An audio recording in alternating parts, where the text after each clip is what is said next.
So there's not that many of us on today. That doesn't mean anything other than there's not that many of us. So we'll see what happens. I'm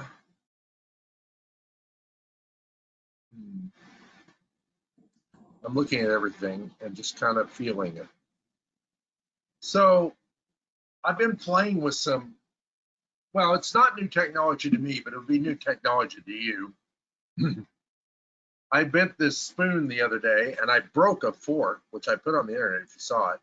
I bent the spoon, which I can bend spoons, but this is a really heavy spoon. It's really thick. And so, and I'm out of practice. I mean, look at this. I can't budge this with all my strength. So when this bent, I was holding it, and I bent it a little bit, but it bent instantly. So I've been studying the Philadelphia experiment quite a bit. I'm actually working on material for a third book, or it's working on me, working me over. Part of our problems, I think, with our telecommunications is everything is at a higher intensity. So I'm just going to share these things with you as I'm working. 2, 3, 4, 5, 6 patterns I can grab. So this is your opportunity actually to learn how to work on yourself as well, because I want you to have this if you can get it.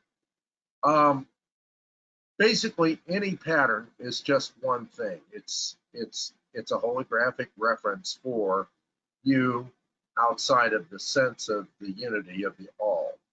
So, just a minute here. Sorry.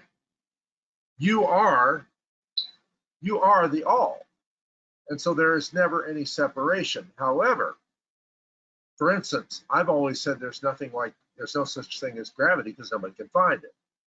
And the effects of gravity are real. Just like, and Melissa would point this out because she'd say, well, I'm not being heartless when I say you don't exist or your problems don't exist or whatever. No. Your problems exist in your mind, but that doesn't mean that your problems are in your mind. The problems that you're experiencing are through the body that you have, but the way you experience them is through your mind, okay? So same thing with gravity. If you could unexperience gravity or experience it in a new way, have a different paradigm for how gravity is, what it is, then you could levitate. I was talking to, not that this is apropos to this right now, or maybe it is, but I was talking to Hector Garcia. When he was a child, he levitated several times, accidentally, really. And we're talking full levitation, up in the air, not hopping like some people.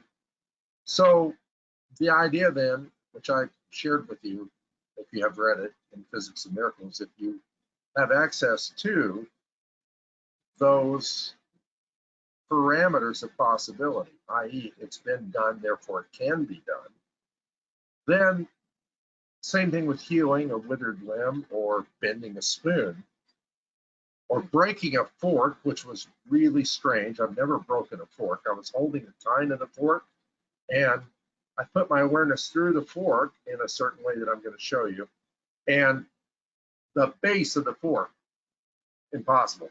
The base of the fork just broke straight across. There's no shearing force that would account for that. So we're playing with powerful possibilities, but you have to remember, or you don't have to remember, it's useful to perhaps remember, that even though we're playing with powerful possibilities, if you're looking for something to change, it can indeed and does change. I'd say change, like I used to say, change occurs every time. But the question is, again, the same thing. Yes, you can transcend gravity, but can you notice the ability to transcend gravity? Okay?